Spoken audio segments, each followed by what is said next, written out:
My grandfather was a combat pilot. Even though he always felt distant, I liked him. When I grew older, I realized that he was always aware, always looking for any signs of danger. Shell shock, PTSD, it has many names. My mother told me that he didn't used to be like that he changed when he came back from Vietnam. My grandpa's profession was likely the reason I was obsessed with space, astronauts, planes, and pilots. We used to talk about it when we were together. He was a really skilled and high-ranking officer in the army, and he knew some people, even a couple of really well-known astronauts. When I once asked him if he met anyone who went to the moon, he simply replied, "Don't ever talk to me about the moon, boy. It's a dark and evil place." He died back in 2004 from natural causes. About 2 months ago, we decided to renovate my grandparents' old house. While clearing out the attic, I found an old metallic box. In the box, there was a number of things which, as I assumed, belonged to my grandfather. There was a military medal, a stack of papers, and an old picture of my grandfather and 2 other men I didn't recognize. My grandpa looked around 40, so I assumed that the picture was taken in the 70s. All of them were wearing spacesuits, and the scene was a typical backdrop used by NASA, but the logo was missing. Only a blank monochrome background.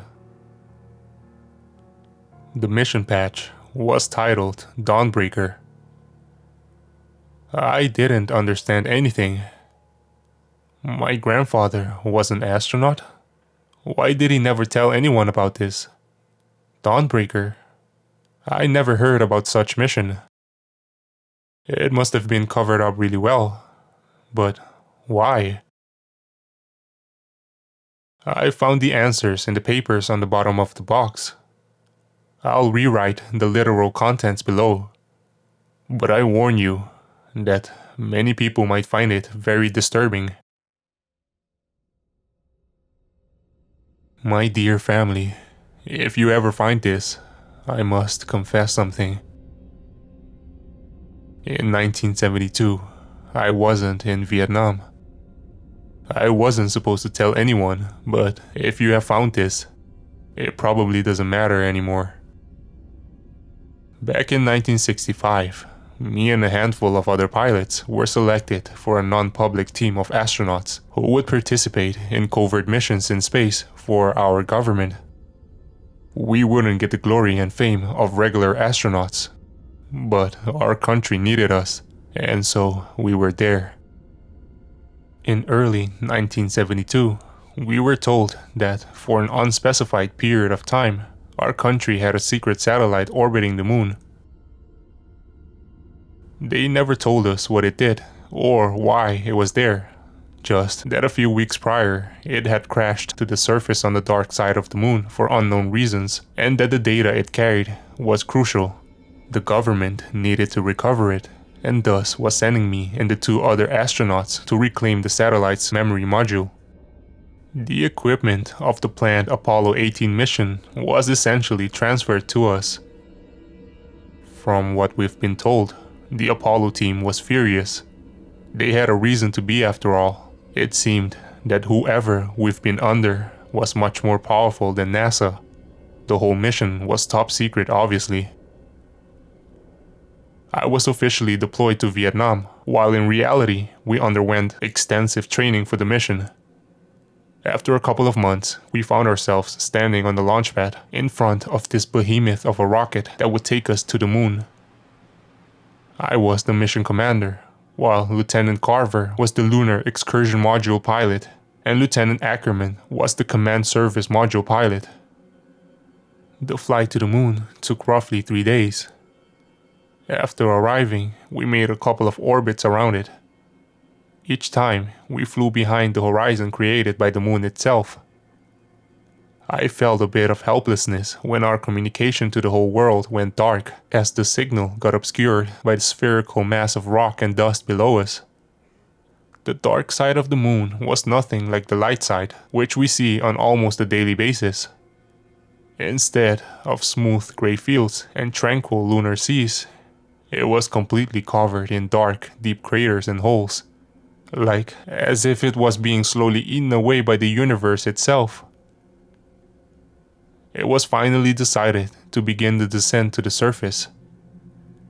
Me and Carver exchanged wishes of good luck with Ackerman, and in the lunar module named Sharon, we separated from the CSM named Trinity. After we announced, Sharon has touched down, our response wasn't cheers and applause, but just mere, "This is Trinity. Congratulations, Sharon. I'll relay the news on to the other side. Be safe out there, pals." Just like that, we became cut off from the rest of the world. Ackerman was our only link. While he was above the light side, he could communicate with ground command. And while above the dark side, he could communicate with us, never both at once. Even though the CSM's orbital period was roughly 2 hours, we would be in touch for only about 35 minutes each orbit. We landed on a flat plane inside a huge crater. Contrary to what some people believe, the sun shines at the dark side of the moon the same way as the light side. The amount of light depends on the lunar phase. It was still shining daylight in the place where we landed, but we knew that it would go dark in a few days. I felt excited and curious about what awaits us in this alien world.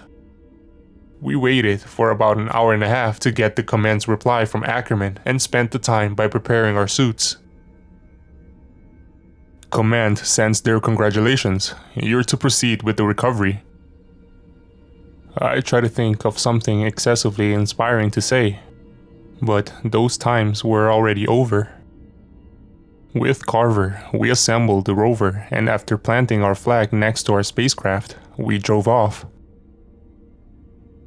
As we drove across the surface, I saw what I thought was a flash, like a glare reflected by something metallic in the far distance. Since it was fairly common to see flashes of light because of an interesting physical phenomenon caused by the space radiation interacting with our eyes, I didn't give it much thought and soon forgot about it. After driving for a couple of hours, we reached the satellite, or what was left of it. We immediately noticed that something wasn't right. There were dozens of footprints around the probe, leading to a set of 2 tracks dragging out into the distance. "What the hell is this?" asked Carver in disbelief. "I don't know, but it seems that somebody got what we came for before us," I replied. Both the tracks and the footprints were different than ours. Whoever took the data wasn't here under the American flag. As I expected, we didn't find the data box. We found the part where it was supposed to be, but it was missing. Luckily for us, we were just in contact with Ackerman, so we reached out to him to describe our findings. "This doesn't make any sense. Who would take it? Russians? They don't even have a lunar program. Even if somebody took it, how could we not be aware of that? How can the Russians land on the moon without us noticing?" He responded. "As far as we know, the Russians have no idea that we are here, you know?" said Carver over the radio. "We're going to follow the trail." I cut off their conversation. "Are you guys sure about this?" asked Ackerman. "Hell, I'm not sure about this. We're clearly missing something here. But I'll do as you say, Cap," responded Carver.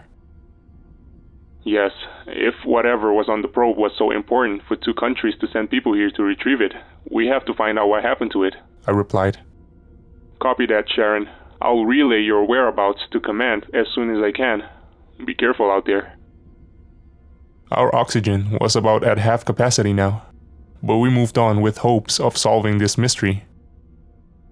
It wasn't long until I saw something in the distance. As we got closer, I realized that it was a spacecraft. Its design was different than ours, and it was decorated with a flag of the Soviet Union. I couldn't explain why, but I felt that something was really odd about the spacecraft. If there really was Russians with us on the moon, they could have picked up our comms long ago, so there wasn't a point in hiding. To the unidentified Soviet lander, this is the crew of Dawnbreaker. Please respond. We know you're here. We have you in sight. Nothing. We attempted to contact them several times again in both Russian and English, but always received only silence in response. We got closer, and I realized why I found the spacecraft odd before. It looked like it had been there for a while. We didn't see much of the interior through the small windows, which had been covered with something from the inside. Our air is running low, and I don't like this, Miller. We should really head back now, said Carver with clear uneasiness in his voice. I know, but we have to find out what's going on here.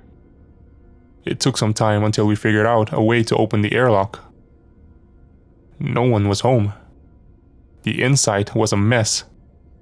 The interior was splattered with brownish red fluid, presumably contents of one of the many opened food packages lying on the floor. Or was it? No, I quickly pushed that thought out of my head. It was a two-seater craft. There was a small amount of leftover supplies and samples, but no signs of the satellite's black box. There was a spacesuit hanged on the wall near the airlock. 2 occupants and 1 spacesuit with a clearly missing name tag. We both quickly realized that the other one must still be out there somewhere, along with its occupant. At this point, we were really low on oxygen, so we rushed to get back on our spacecraft. As we reached Sharon with the last bits of oxygen in our suits, I realized something.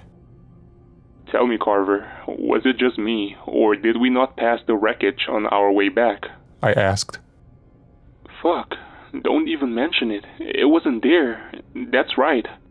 We shared our intriguing discovery with Ackerman later, and he was as surprised as was Command when he informed them in turn. That night, I took watch for the first 4 hours. It wasn't really a night, since the sun was still shining, but for the sake of timekeeping, we referred to the time when we slept as night. When it was finally my turn to sleep, I had a dream about following the flash that I saw the previous day. I walked on and on until I found the same spacesuit from the Russian craft just lying there in the dust. The limbs were twisted and contorted in gruesome ways, but it was clear that someone or something was inside that suit. I approached and slowly began opening the sunshield that obscured the inside of the helmet. I looked in terror as I saw the inside. It was my face, covered with brownish red blood. In place of eyes, there were only 2 gaping holes. The next day, we started picking up something on an unused channel of our radio. It was a faint signal coming from somewhere in the crater. We tried to patch it to the speakers, but it didn't make any sense. It was just a repeating sound resembling a person vocalizing the sound of a single letter or a vowel, but stretched to about 3 seconds, followed by equally long pauses. It was very distorted, and it clearly wasn't a loop, since each sound was just slightly different than the previous one. We ate, and once again prepared for moonwalk. It was darker than the other day. The sun was still shining, but it was steadily creeping its way under the horizon. We followed the source of the signal for about an hour when we found something lying in the dust in front of us. I tensed as I looked closer and found out what it was. It was a spacesuit, the same as the one in the Russian lander. Well, it looks like we found our missing friend, said Carver with disbelief. I didn't say anything. I simply jumped off the rover and slowly, silently approached the suit. What are you doing, Miller? Continued Carver. Just as I was about to open the sunshield with my shaking hands, the suit came alive and grabbed my hand. With the sound traveling through our suits, I heard a weak "Pomojit." meaning help in Russian. We carried him to our lander. The patch on his suit revealed his identity as Tarkov. He was in shock and hypoxic. I don't know how long or why he was just lying there, but he was lucky to be alive. For the next couple of hours, he fell in and out of consciousness. He eventually woke up. Our Russian was bad, but luckily he spoke English enough for us to understand each other. He didn't remember why he was there, what had happened to him and his crew, or what his mission was. When I looked out of the window, I realized that our flag was gone. There were no footprints. It looked like as if it simply vanished. At this point, each one of us was really concerned, and we asked to terminate the mission. The command refused, explaining that the recovery of the satellite's data was of paramount importance. We decided to continue our search tomorrow and went to sleep. I again had the same nightmare as the day before.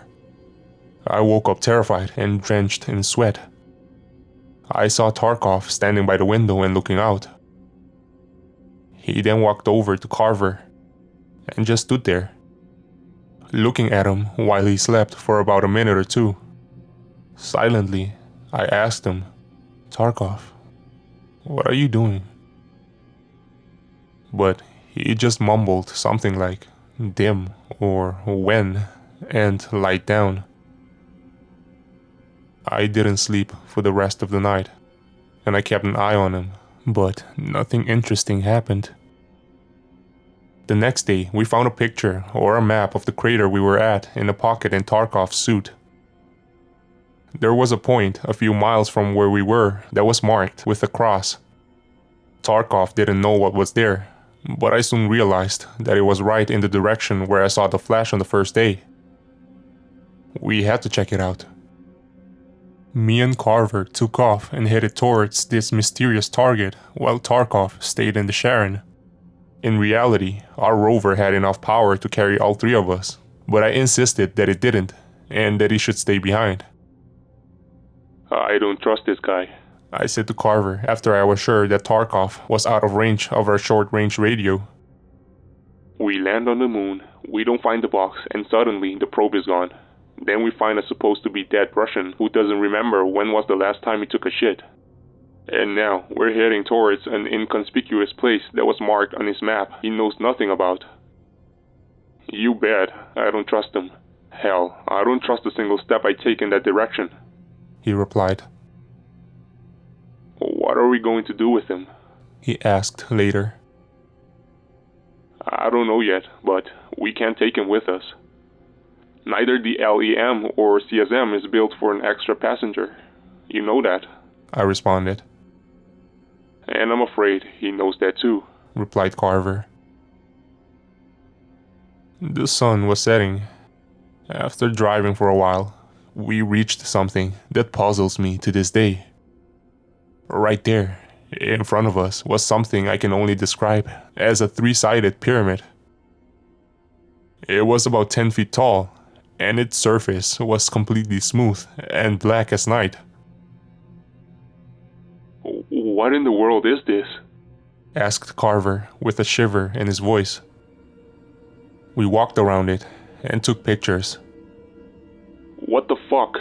I suddenly heard through my radio. I turned around and saw Carver frozen in place, staring at something. There, in the remaining faint light, was a spacesuit about 20 feet away from us. I recognized the missing name patch and realized that it was the suit from the Russian spacecraft. It was standing upright on its feet. The sun shield was open to reveal a sight that terrifies me to this day. It was empty. The suit was empty, but it was standing upright. I came back to my senses after I heard a crackling noise coming from my radio.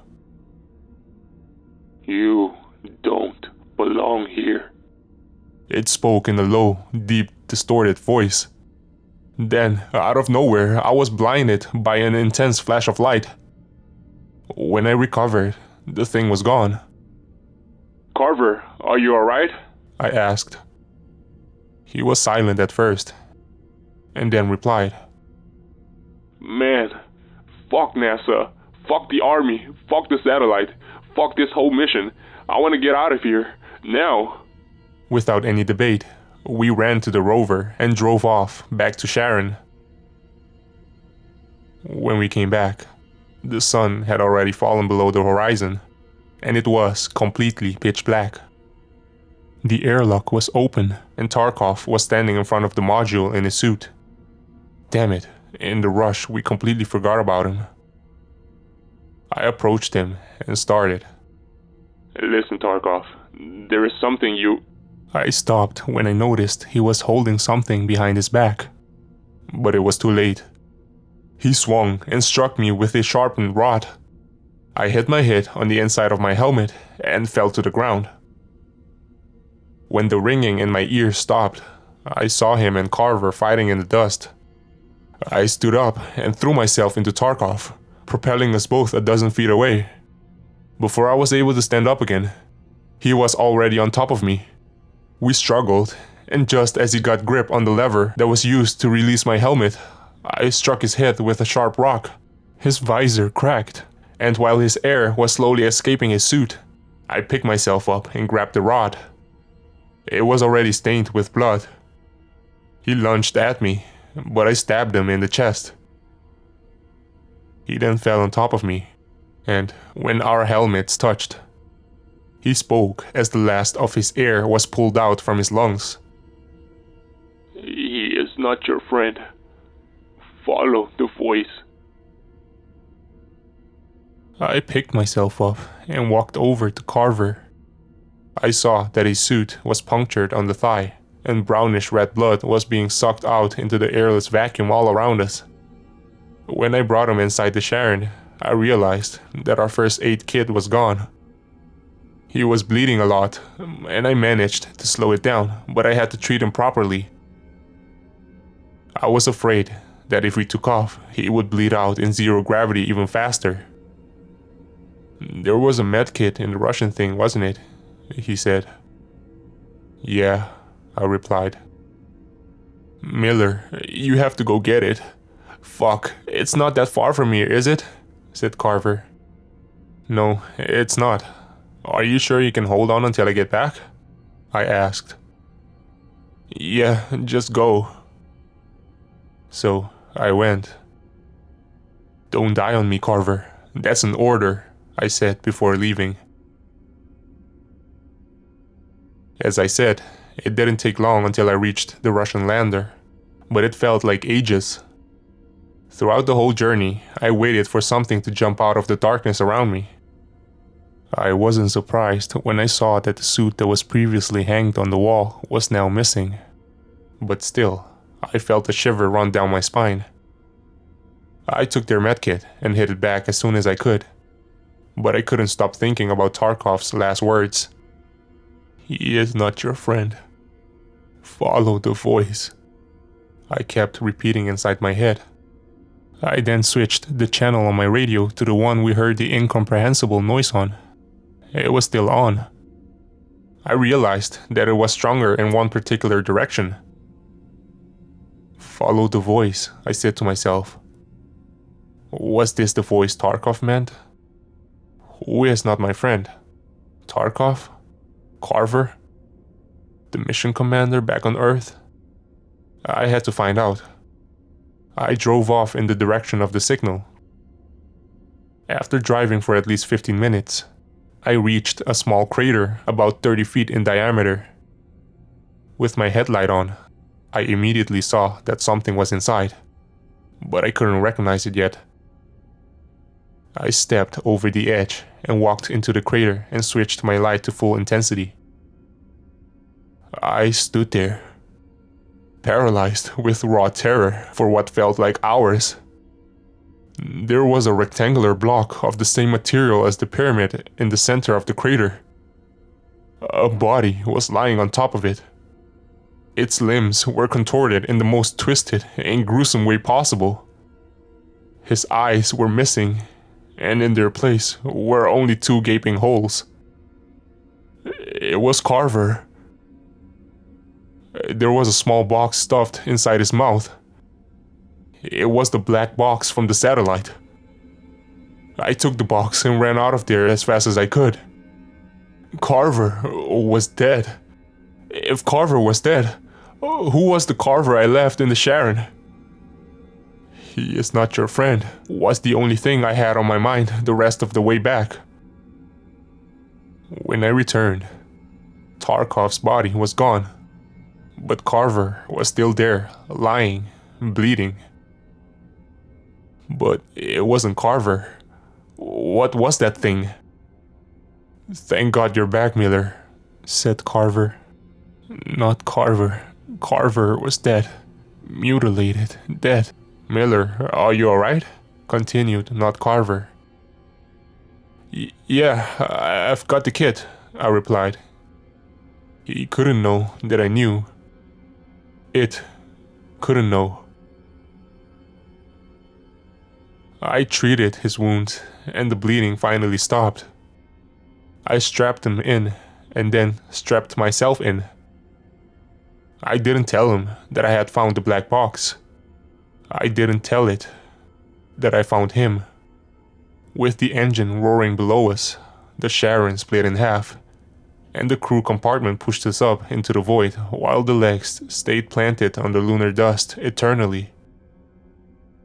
Now, I already wrote on several occasions that I had felt minutes pass as if they were hours. The ascent and rendezvous took only a bit more than a dozen of minutes, but those minutes felt like decades. I wanted to scream so loud that my lungs would break and I wanted to vomit. But I couldn't, because it would find out.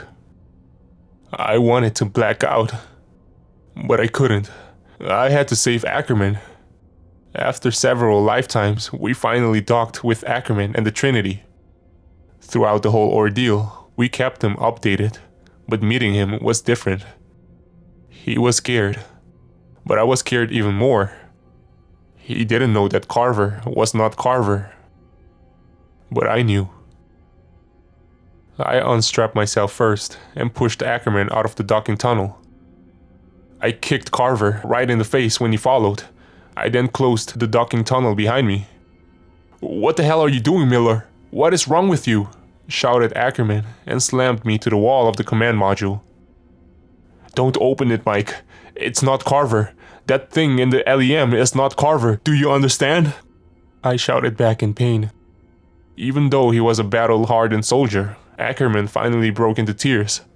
I flowed past him over to the controls.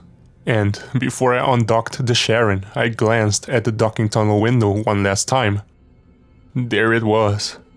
A thing with Carver's face and body, but not Carver, staring at us. But his eyes were completely smooth and black as night itself. He opened his mouth in a way that was simply not possible for a human, and let out a loud, disturbing screech that I wish I could forget so much. In a heartbeat, it turned to dead silence, as the Sharon detached from the CSM and drifted into the void. Me and Ackerman didn't say a single word throughout the 3-day journey back to Earth. We were placed in quarantine for months after we came back home. Nobody ever explained to us what happened on that mission. I never learned what was on the black box. Honestly, I didn't want to know after all I experienced. But whatever was there was apparently enough to cancel all other missions to the moon and beyond.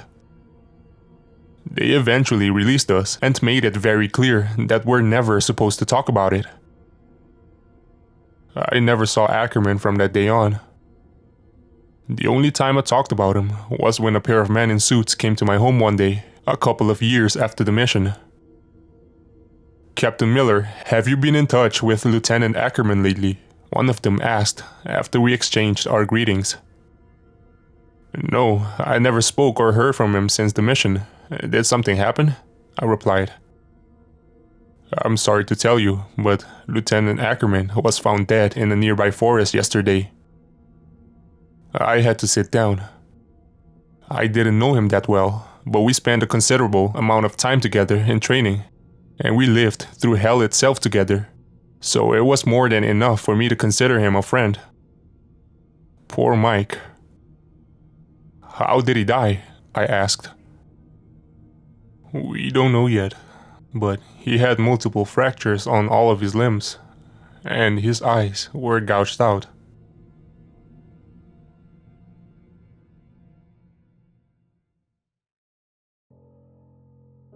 My search for the truth had finally yielded some success.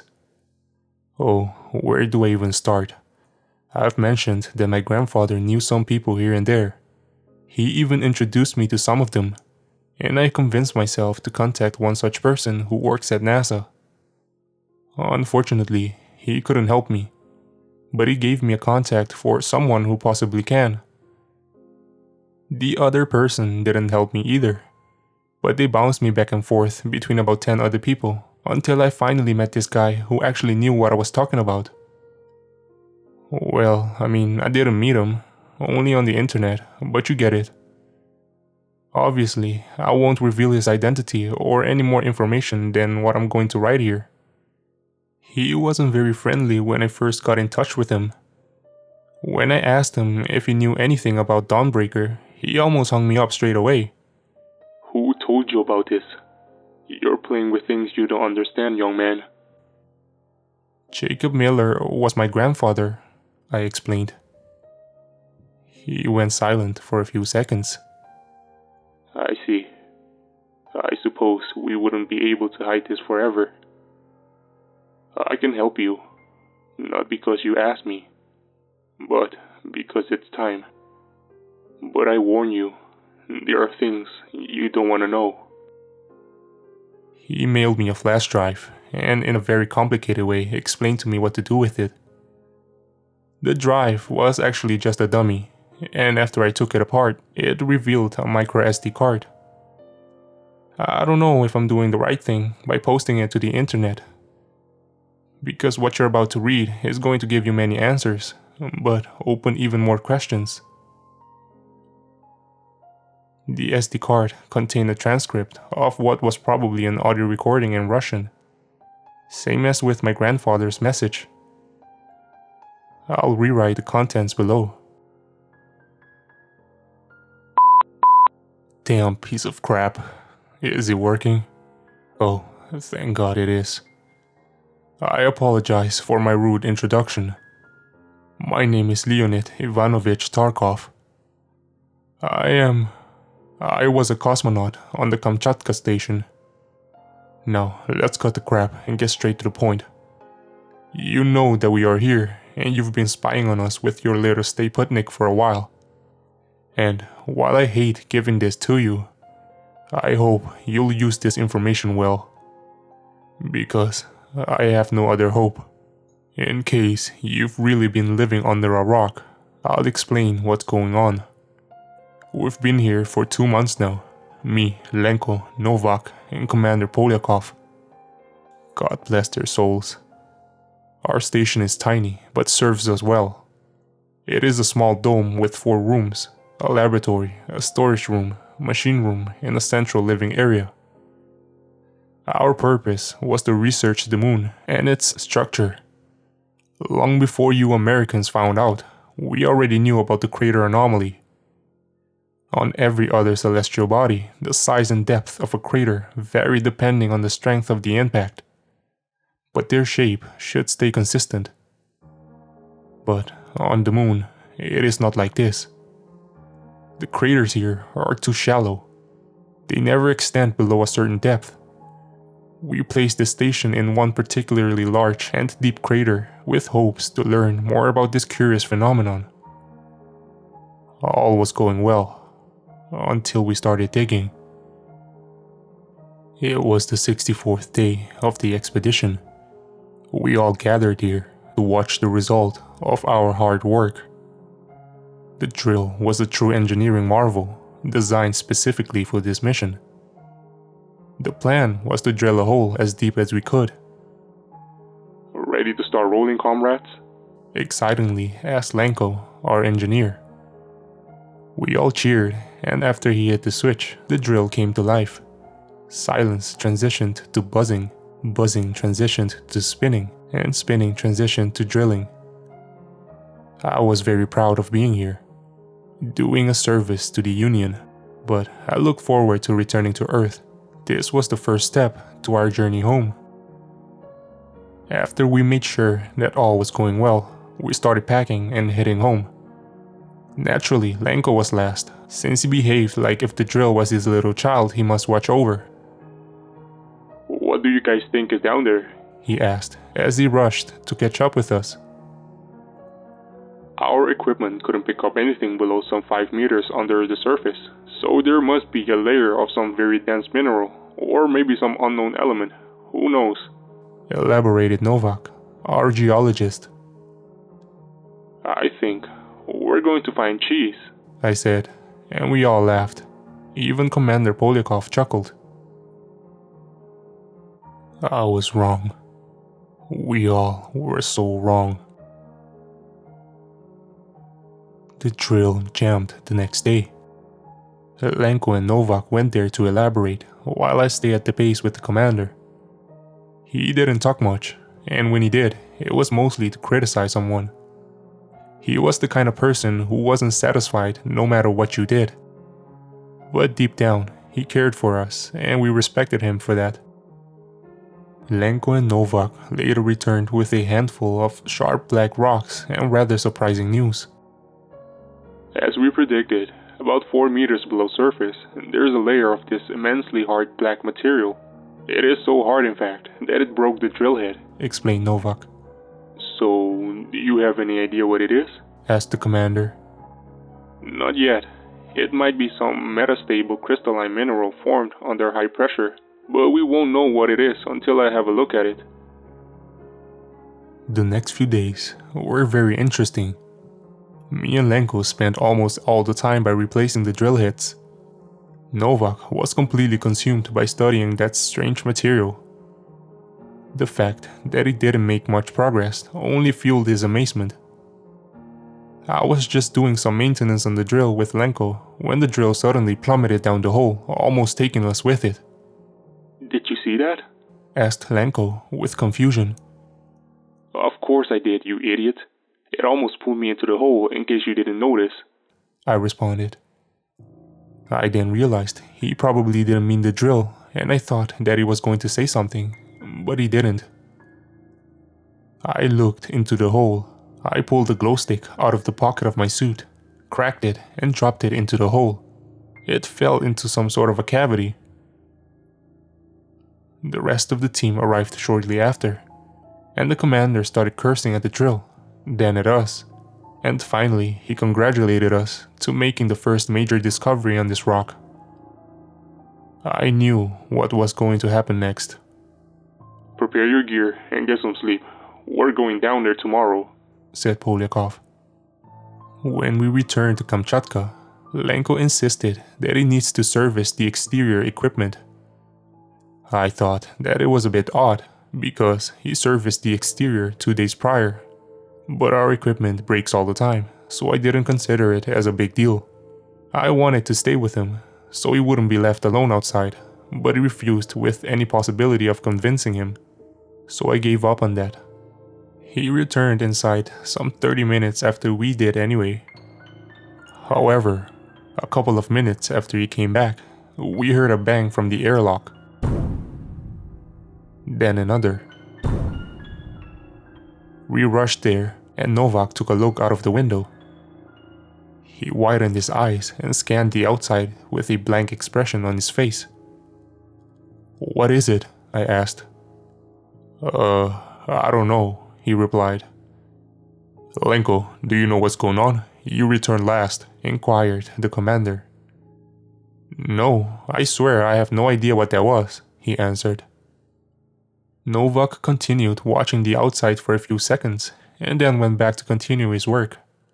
So we did as well. The next day, we descended down the hole. The commander went down first, and then I followed. I rappelled down some 4 meters when I reached the layer of the black material. As if it wasn't hard enough already to fit through the narrow opening with the suit on, I had to be careful not to cut the suit on the sharp jagged edges of the dark substance. I then got into a hollow section and descended some further 10 meters down until I hit solid ground. It was pitch black, but with my headlight on, I saw that we were in a sort of a cavern or dome. The walls were out of sight, but the floor was the same material like the ceiling. The drill was down there. It had collapsed down the hole when the ceiling gave away. We waited for the rest of the team and then hid it into the darkness. After a few minutes, we sighted the wall. It was made out of the same material as expected. "Do you have any idea what this is, Novak?" asked the commander. "I can't figure it out.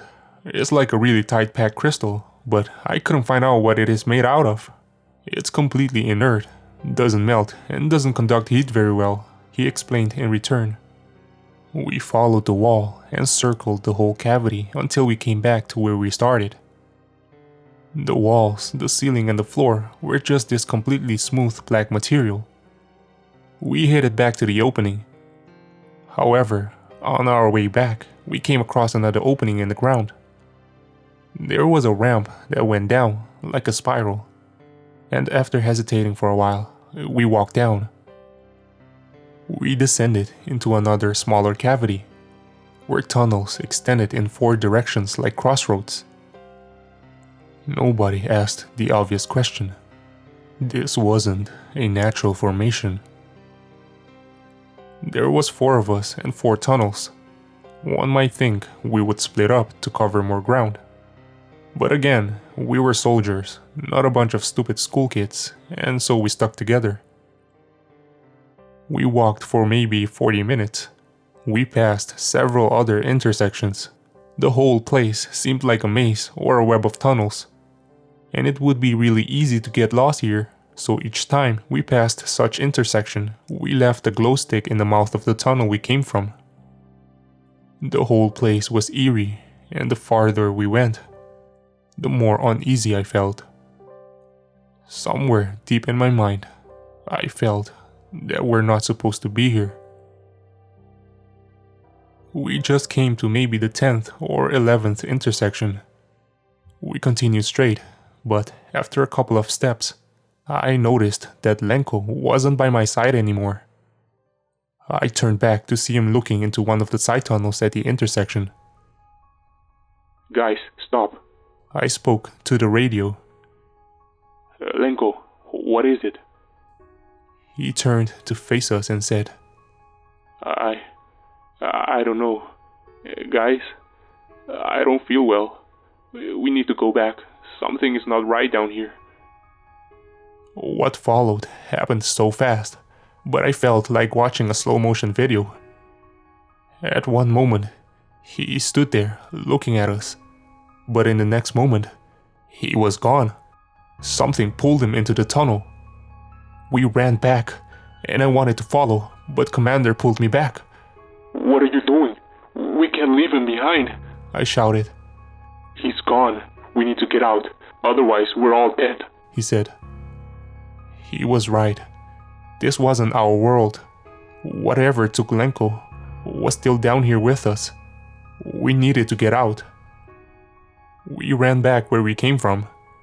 Running in such low gravity was really awkward, but at least it was easier, so we didn't need to stop and catch our breath even with our heavy suits on. However, when we reached the next intersection, we stopped nonetheless. The glow sticks wasn't there. As we soon learned, all of them were gone.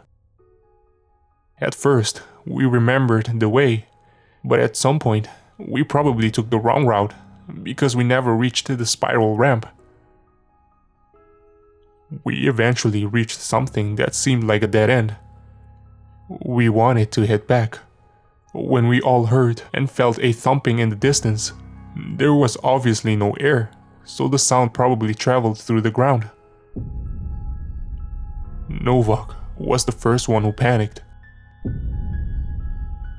Oh, fuck, what now? What are we going to do, Commander? Please, we have to do something. I want to go home. He shouted across the radio.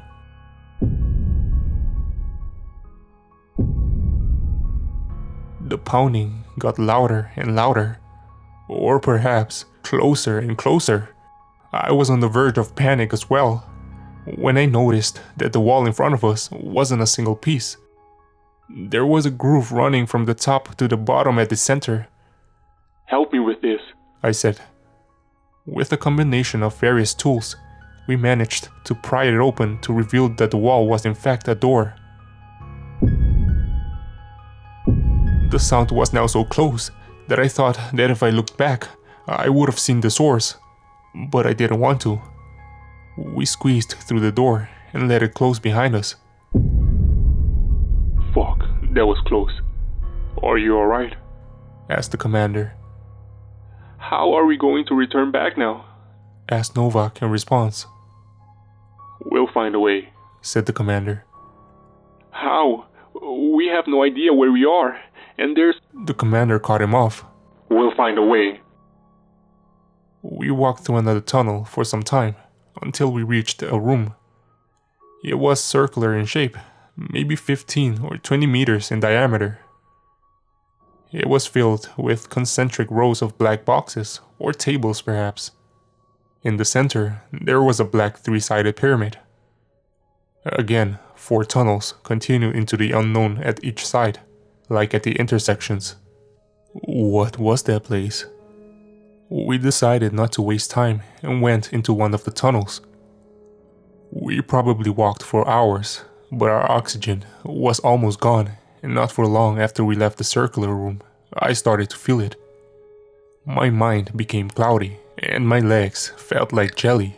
I remember that we eventually reached a room. It was circular in shape, with concentric rows of black tables and a three-sided pyramid in the center. I didn't have any energy left to realize that we returned somehow to the same room we came from. I collapsed to the ground, breathing heavily, struggling for any oxygen left in my air. In the final desperate measure, I detached my helmet. I took a deep breath, and cold air filled my lungs before I collapsed. I saw something while I was unconscious. I can remember it clearly, like when you wake up and you remember your dream, but you forget it in a couple of minutes. I remember that I saw some kind of being.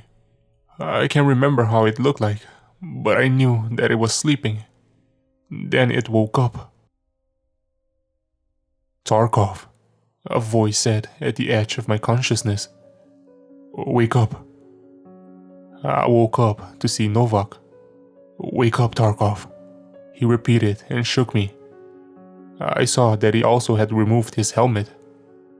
Somehow, there was air and we could breathe it, but after all that's happened, it was one of the less surprising facts. What happened? I asked. Thank God you're alright. I don't know, but something isn't right with Poliakov, he answered. I stood up and saw him standing in front of the pyramid. Commander Poliakov, I shouted. He didn't respond. We started walking towards him with Novak. I passed out when we got back here. When I woke up, he was already standing there. He wouldn't respond and he didn't move an inch. Then I found you and woke you up, explained Novak. Poliakov moved his arm and touched the pyramid. I don't know why I didn't notice it before, but anyway, his helmet was still on. There's no way he had any oxygen left. Suddenly, the surface of the pyramid went black. I mean, it was black even before, but now it was so black that I couldn't even see the surface anymore, only the outline. It was like if somebody simply torn away a part of space itself.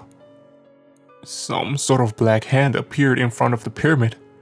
I can't comprehend where it came from, but it seemed to extend out from the pyramid itself. It grabbed Polyakov's arm, and in a blink of an eye, It pulled him into the darkness. We turned and ran into the tunnel to our right.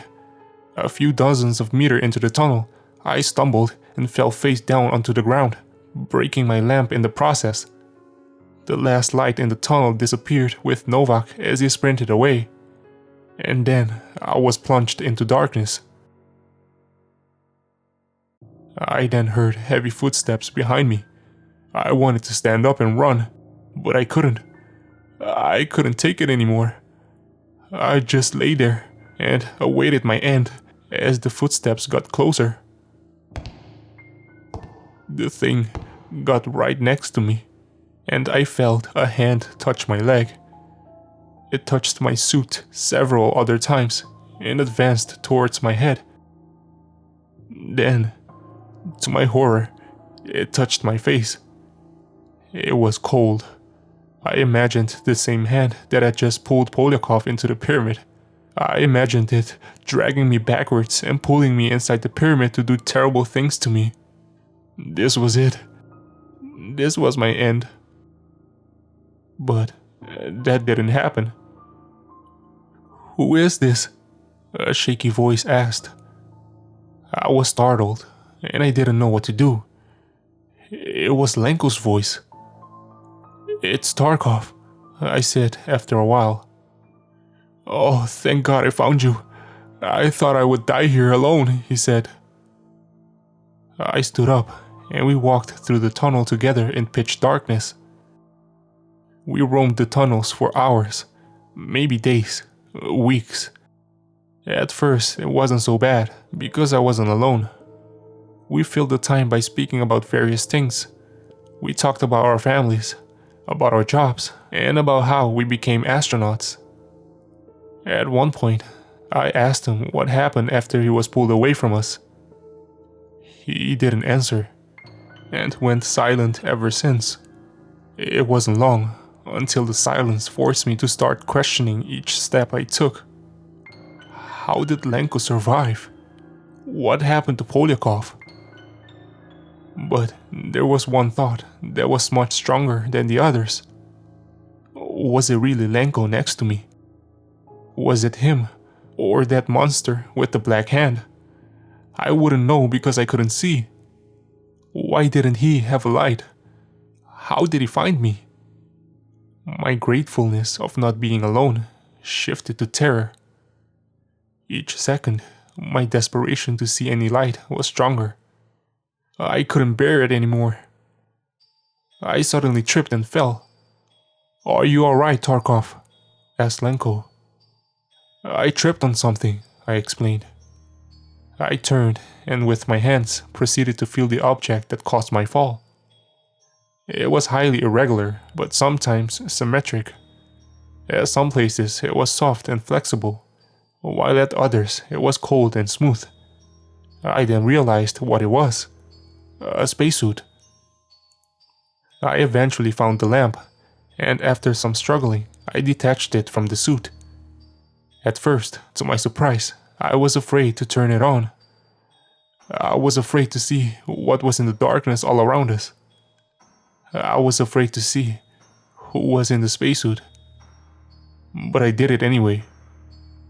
The brightness blinded my eyes, and after they adapted to the light, I saw Novak's face in the suit and Lenko standing over us.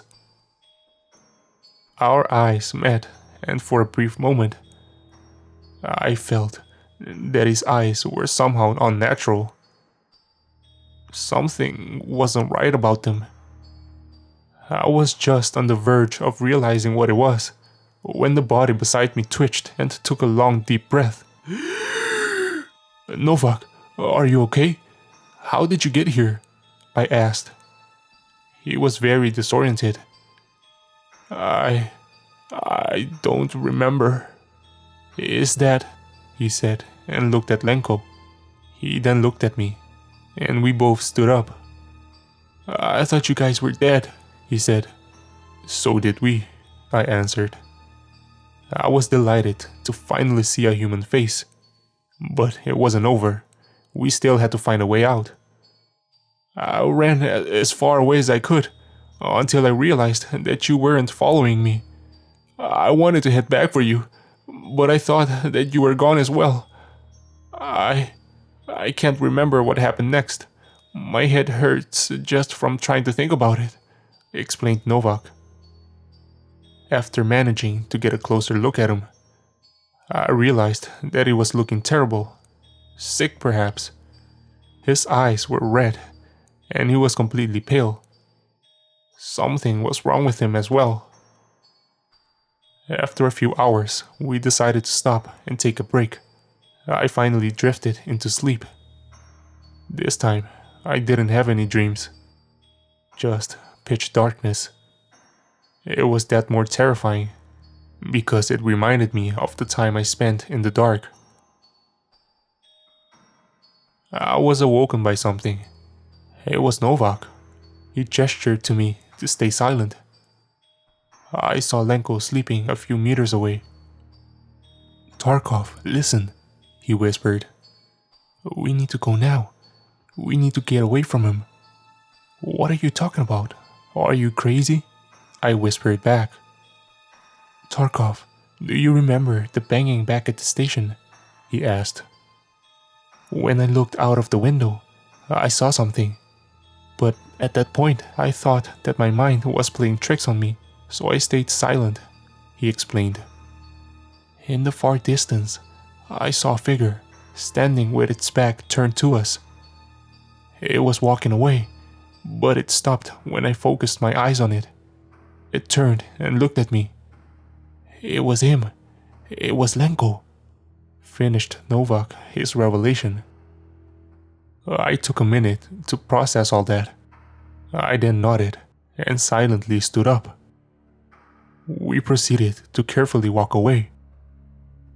Something was wrong with this place. Something I can't explain. People disappeared. People appeared. If what Novak was saying was true, was the person behind us Lenko? If not, what was it? Was Novak telling the truth?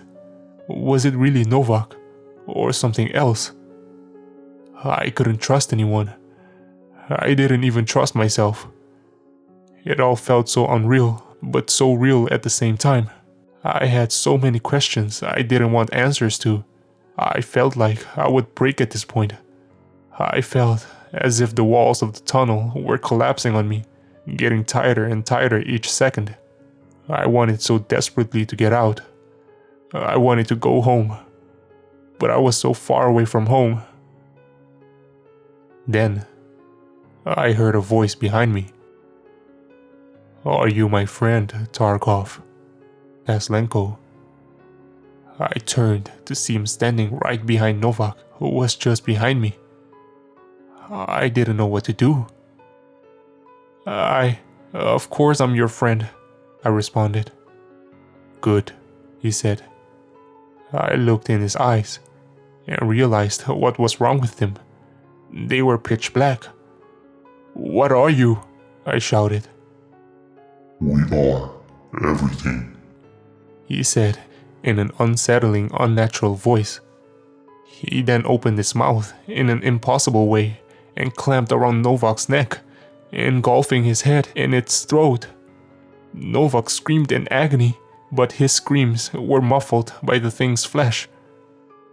I turned to run while I heard ear-piercing roars and screeches behind me. I was too afraid to look back, but I felt that it was getting closer.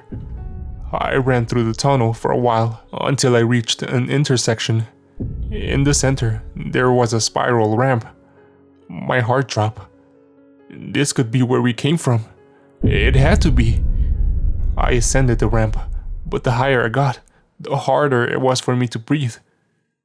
I put my helmet back on and reached a big room. In the ceiling, there was a small ray of sunlight coming from a hole. I climbed out.